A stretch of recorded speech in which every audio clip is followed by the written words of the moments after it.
여러분 안녕하세요. 네, 안녕하세요. 네, 대한승연TV의 MC 수민입니다.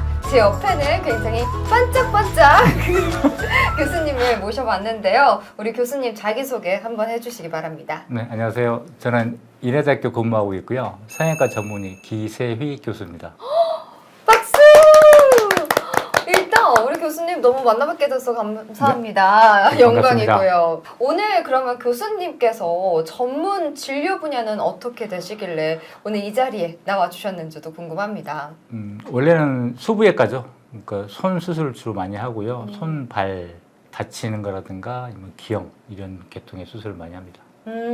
먼저 이 손기형에 대해서 알아볼까 하는데요.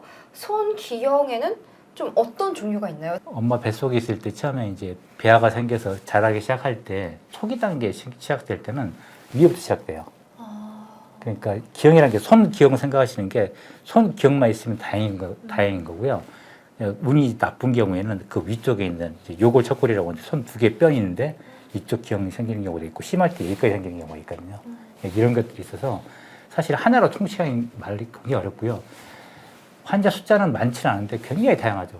위에부터 시작해서 손가락 끝까지 기형이 생길 수 있는 모든 찬스가 있기 때문에 굉장히 많죠. 근데 손만 따지면은 사실 이제 저희가 많이 보는 게 손 쪽이기 때문에 손에서는 손가락에 붙어 있는 거, 하나 더 있는 거, 여러 개 있는 거. 그래서 심박에는 이제 열수라고 해서 손가락이 꼭 뭐랄까 랍스터 있죠. 네. 랍스터 생긴 것처럼 생기는 경우도 있어요. 그런 경우도 있고.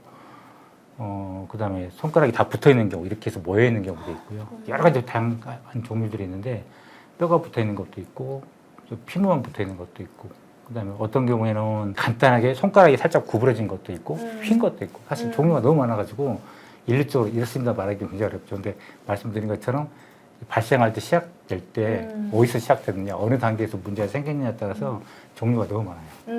그렇네요. 우리 교수님의 말씀을 듣고 나니까 워낙에 범위가 좀 광대하기 때문에 좀 이게 그 손의 기형에는 어떤 종류가 있는지에 대해서 사실 10가지다, 20가지다 이렇게 정할 수는 전혀 없는 것 같습니다. 그렇다면 아까 교수님께서 말씀하신 것처럼 이 손 기형은 사실 예로부터는 그 약의 부작용으로 일어났다고 치면 요즘 같은 경우에는 사실 시대도 발전이 됐고 약도 많이 개발이 됐으니까 이 약에 대해서는 부작용이 덜할 것 같은데 요즘에 왜 손기형이 생기는 걸까요? 크게 원인이 유전적인 원인이 한 20%되고요. 그 다음에 생각보다 크네요. 생각보다 큰 건가요? 아닌가요? 근데 원인 모르는 게 거의 60%되거든요. 뭔지 모르는 게 60% 정도 되고 기형이 20% 정도는 유전적인 경향이 있고 20% 정도는 알게 모르게 생기는 경우가 있고요. 근데 유전적이라는 것도 사실은 크게 나눠서 생각하면은 엄마 뱃속에 있을 때 그러니까 원래 아버지 어머니가 갖고 있는 유전적 요인이 넘어오는 경우도 있고요. 그다음에 막 임신했을 때부터 얘가 어떤 돌연변이가 생겨서 생길 수도 있고 그래서 유전적이라고 말하면 사실 오해하는 경우가 많거든요. 엄마 아빠한테 내려온 게 아니냐 하는데 아닌 경우도 꽤 많이 있거든요. 그래서 원인이 일단은 기본적으로 저희가 알고 있기는 유전적인 게 20%, 환경적인 게 20%, 나머지 60%는 아무리 뒤져도 원인을 모르는 거죠. 집안에도 없고 그다음에 얘가 특별히 무슨 이상한 게 노출된 적도 없었는데 생겼다. 그래서 그 정도죠. 그래서 60% 정도는 원인을 알 수 없는 것들이 많죠. 그럼 제가 만약에 이제 둘째나 셋째 아이 계획이 있고 또 그 아이가 태어나더라도 그럼 손가락 기형도 유전이 되는 걸까요? 정상 없던 애들보다는 더 많이 생기죠. 그러니까 제가 20%로 말씀드렸던 게 보통은 저희가 이야기할 때 10만 명이 태어난다면 그 중에서 1%, 2% 정도가 선천기형을 가지고 태어난다고 손에 기형이 있다고 생각하거든요. 그러면 이제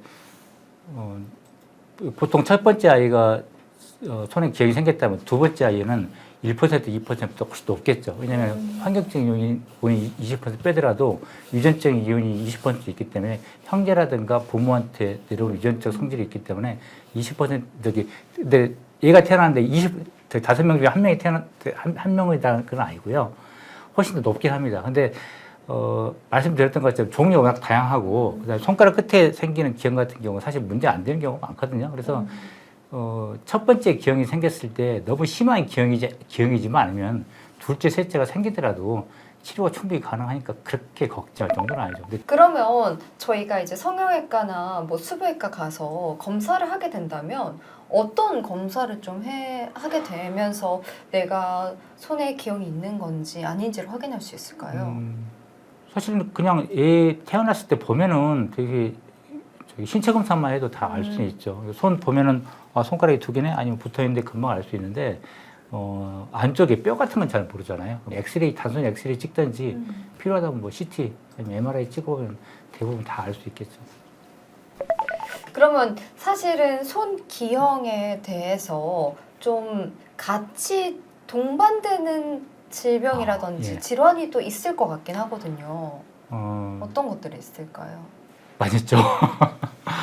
너무 많은가요? 네, 너무 많은데 아까 말씀드린 것처럼 얘가 태어나서 저기 배아 그러니까 임신해서부터 그 다음에 생길 때 발생 과정이 생긴다고 그랬잖아요. 그래서 발생 과정이 생길 때 아까 제가 손만 말씀을 드렸는데 그때 손만 발생한 게 아니라 딴 데도 같이 발생하거든요. 그러니까 팔, 다리, 그다음에 장기도 같이 발생하고 두개 안면, 얼굴도 같이 발생을 해요. 그래서 같은 시점 때 비슷하게 맞아 들어가면은 두개 안면 쪽에도 문제가 생기고, 그다음에 어떤 경우 가슴에 문제가 생기는 경우도 있고, 손에 문제가 생기는 경우에 또 뭐 다른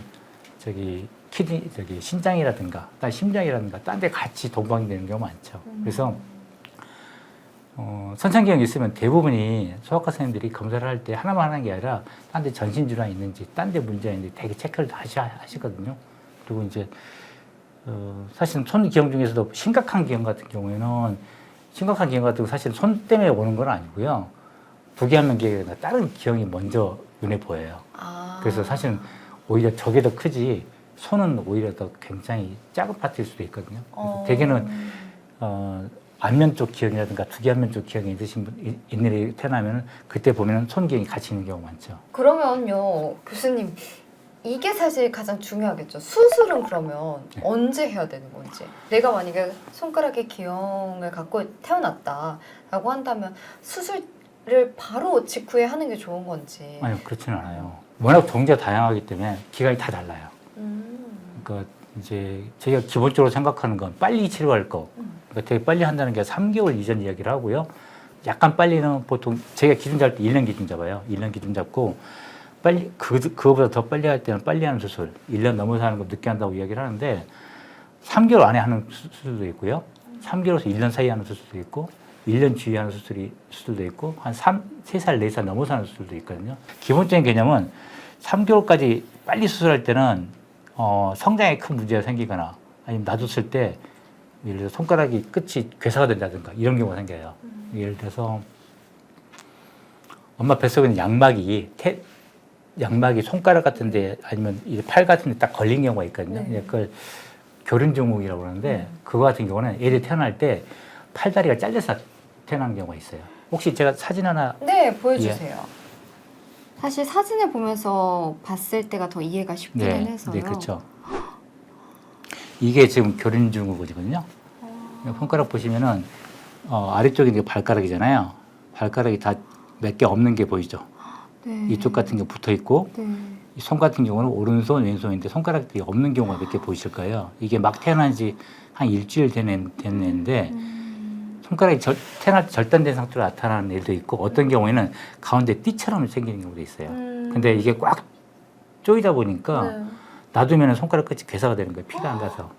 그때는 응급으로 수술을 잘라내고 아기를 잘라줘 피부 조정해서 저기 끝에 손가락 끝으로 피를 가게 만들게 하죠. 이런 수술은 뭐 태어난 지 며칠 안 됐더라도 바로 수술하는 수술이고요. 그다음에 되게 간단해 보이는데 손가락 덜렁거리는 거 있죠. 네. 이런 경우도 사실은 얘가 다니다 보면 다쳐서 뜯어진 경우가 있거든요. 피나고 그러니까 이때는 수술 되게 빨리 해요. 이런 경우. 3개월에서 1년 사이에 하는 수술은 대부분이 이제 놔뒀을 때 성장에 문제가 생긴다. 얘들은 어른보다 훨씬 빨리 자라잖아요. 손도 같이 자라줘야 되는데 손가락 뼈가 붙어 있다거나 아니면 뼈끼리 붙어 있는 경우가 많이 있거든요. 이때는 자랄 때 같이 나란히 자라야 되는데 한쪽이 휘거나 이렇게 되어 있죠. 예, 그런 경우에는 뼈 빨리 분리시켜주는 수술을 빨리 하게 되죠. 이렇게 좀 다양하게 손 기형에 대해서 많이 살펴봤는데 큰 이식 수술 이야기 총 달아보니까 뭔가 굉장히 새로운 이야기를 접한 것 같으면서도 오늘 이 컨텐츠를 좀 주제로 많은 분들의 인식도 바뀌었으면 좋겠고, 그러니 이번 컨텐츠 보시고 여러분들의 인식도 좀 긍정적으로 변했으면 좋겠고요. 앞으로 이제 수부 기형에 대해서 이렇게 우리 기세 교수님처럼 많은 분들이 연구에 힘써 주시길 바라겠습니다. 자, 오늘 컨텐츠는 여기까지 마무리하고요. 우리 기세 교수님 다음에도 또 나와 주실 거죠? 네. 그럼 우리 오늘 수부 기형에 대해서 좀 다뤄봤으니까 마지막 인사도 손으로 하도록 하겠습니다. 네. 여러분 구독, 좋아요 알림 설정. 부탁드려요. 네. 안녕. 안녕.